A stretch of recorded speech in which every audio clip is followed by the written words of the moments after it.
नमस्कार, जोहार। मैं doctor Rani, elevation college, department of commerce. बच्चों, आज का मेरा लेक्चर यूजी सेमेस्टर 2 में मैक्रो इकोनॉमिक्स पे आधारित है।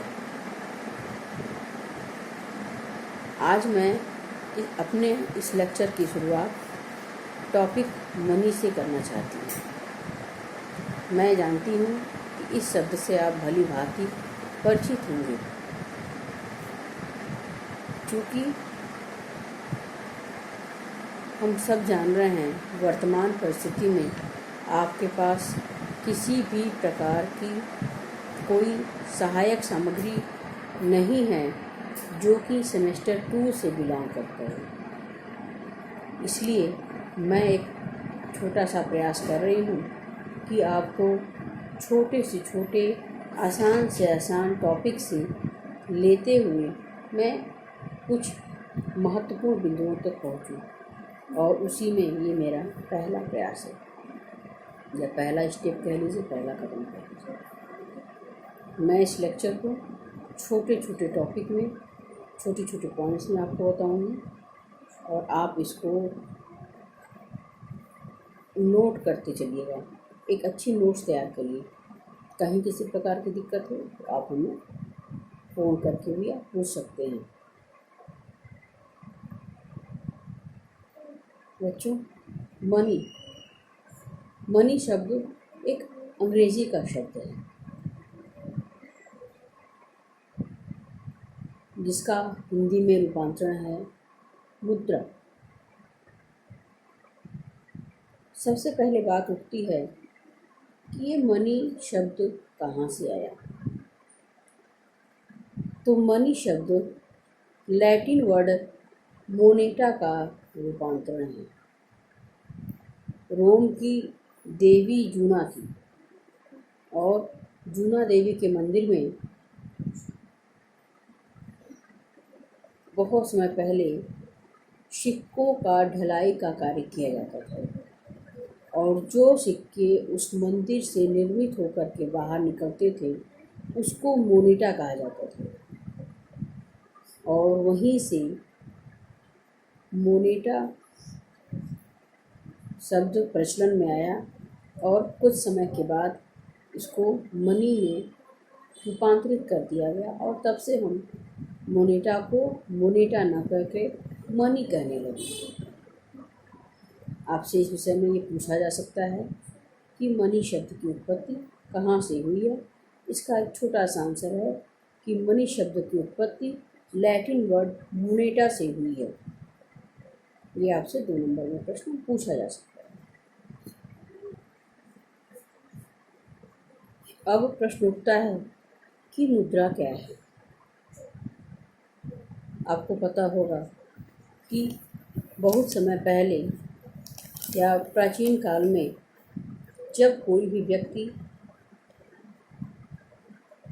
किसी वस्तु के बदले में अपने आवश्यकता के लिए वस्तुओं का विनिमय करता था, अर्थात प्राचीन काल में मुद्रा का प्रचलन नहीं था, हम ये कह सकते हैं। इसकी कहानी कुछ इस तरीके से है कि पहले लोग वस्तुओं का आदान प्रदान करते थे अपनी आवश्यकता अनुसार। किसी के पास कोई आइटम है, किसी के पास कोई आइटम है, तो वो लोग करते क्या थे कि वस्तुओं का आपस में आदान प्रदान करते थे, विनिमय करते थे, एक्सचेंज करते थे, और इस प्रकार से अपने जीविकोपार्जन को भली भांति चला रहे थे। लेकिन इसमें प्रायः वस्तुओं को सही मूल्य में नहीं आंका जाता था, अर्थात किसी को 2 किलो चावल एक मवेशी दे करके देना पड़े, ये सब घाटे का सौदा है। ऐसे ही बहुत सारी परेशानियां आती गई। लोग जब कहीं जाते थे एक स्थान से दूसरे स्थान को, तो उनको इन सभी वस्तुओं को ले करके जाना काफ़ी मुश्किल भरा कार्य होता था। धीरे धीरे वस्तुओं के विनिमय को कम करने के लिए एक नया माध्यम बनाया गया कि विभिन्न प्रकार की धातुओं को मुद्रा का रूप दिया गया। अर्थात कुछ सामान लेना हो तो आप किसी धातु को जो मान उस पर अंकित है उसके आधार पे आप अपने वस्तुओं का परिवर्तन आपस में कर लेते थे। और वहीं से एक बात निकल के आई कि मुद्रा जो होती है, मुद्रा की प्रकृति सुविधाजनक विनिमय के माध्यम और विभिन्न समय पर भुगतान की आवश्यकताओं के अनुसार बदलती रहती है। वस्तुओं और सेवाओं के भुगतान व ऋणों के निपटारे में प्रयुक्त की जाती है, पर इसके लेन देन में भुगतान करने वाले व्यक्ति की स्थिति व प्रतिष्ठा से कोई संबंध नहीं होता। कोई भी इसे ले दे सकता है। अतः मुद्रा सामान्य स्वीकृति प्राप्त है वह वस्तु है जो विनिमय के माध्यम और मूल्य के मापक के रूप में प्रयुक्त होती है, उसे हम मुद्रा कहते हैं। हम बात करते हैं मुद्रा की परिभाषा के विषय में कि मुद्रा की परिभाषा क्या होगी। तो अगर हम मोटे तौर पे देखें या नॉर्मली देखें तो मुद्रा को हम दो भागों में बांट सकते हैं। सबसे पहले प्रकृति के आधार पे और दूसरा अर्थशास्त्रियों की परिभाषाओं के आधार पर। सामान्य सी बात सोचिएगा कि अगर हमें मुद्रा की परिभाषा देनी हो तो हम मुद्रा की प्रकृति के आधार पे, उसके नेचर के आधार पे हम बता सकते हैं कि मुद्रा की परिभाषा क्या होगी। और दूसरा, जो विभिन्न अर्थशास्त्री हैं उनके अनुसार मुद्रा की क्या परिभाषा हो सकती है, उन्होंने क्या परिभाषाएं दी। इस तरह से मुद्रा की परिभाषा को दो भागों में बांट दिया गया। प्रकृति के आधार पर जो परिभाषाएं दी गई उनको फिर से तीन भागों में बांटा गया। मतलब सबसे पहले तो मुद्रा को दो भागों में बांटा गया और उन दो भागों में भी पहले वाले भाग को तीन भागों में बांटा गया, जिसमें सबसे पहला था वर्णात्मक परिभाषाएं, दूसरा वैधानिक परिभाषाएं और तीसरा सामान्य स्वीकृति पर आधारित परिभाषाएं। इस तरह से मुद्रा को तीन भागों में बांटा गया। वर्णात्मक परिभाषाओं के रूप में कुछ महत्वपूर्ण विद्वानों के नाम याद रखिएगा आप, जैसे कॉलबोर्न, हार्टले विदर्स और प्रोफेसर टॉमस। इन लोगों ने कुछ वर्णात्मक परिभाषाओं को दिया।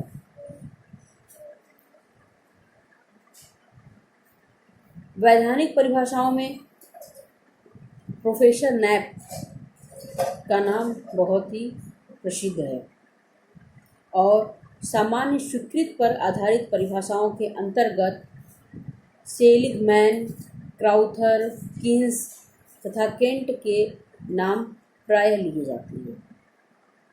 अभी मैं आपको नाम बता रही हूँ, इसके बाद फिर मैं आपको इसी क्रम में आगे उन सारी परिभाषाओं को एक एक करके क्लियर करूँगी। अभी आप नाम ध्यान रखिएगा कि वर्णात्मक परिभाषाओं में कॉलबोर्न, हार्टले विदर्स, प्रोफेसर टॉमस। वैधानिक परिभाषाओं में प्रोफेसर नैप और सामान्य स्वीकृति पर आधारित परिभाषाओं के अंतर्गत सेलिगमैन, क्राउथर, कीन्स तथा केंट की परिभाषाएं प्रसिद्ध हैं। इसी क्रम में अर्थशास्त्रियों के दृष्टिकोण में जो परिभाषाएं दी गई इनको चार भागों में बांटा गया। सबसे पहला था परंपरावादी परिभाषाएं, मतलब जो पहले से चला आ रहा है। दूसरा, शिकागो के दृष्टिकोण से परिभाषाएं। तीसरा, गुरले तथा शाह के दृष्टिकोण से परिभाषाएं और केंद्रीय बैंकिंग दृष्टिकोण से परिभाषाएं। अर्थात जो दूसरा ग्रुप है अर्थशास्त्रियों के दृष्टिकोण के अनुसार परिभाषाएं, उसमें इन परिभाषाओं को चार भागों में बांटा गया। पहला परंपरावादी, दूसरा शिकागो के दृष्टिकोण, तीसरा गुरले तथा शाह दृष्टिकोण और चौथा केंद्रीय बैंकिंग दृष्टिकोण। अब बात करते हैं परंपरावादी परिभाषाएं। परंपरावादी परिभाषाओं के अंतर्गत हम हिग्स की बात कर सकते हैं, प्रोफेसर हिग्स की बात। ये परंपरावादी दृष्टिकोण के अंतर्गत इनकी परिभाषाओं को मान्यता दी गई। इसके साथ साथ हम हार्टले विदर्स को पहले से जानते हैं, प्रोफेसर केंट, कीन्स, क्राउथर, इन सब के विषय में हम पहले ही बात कर चुके हैं।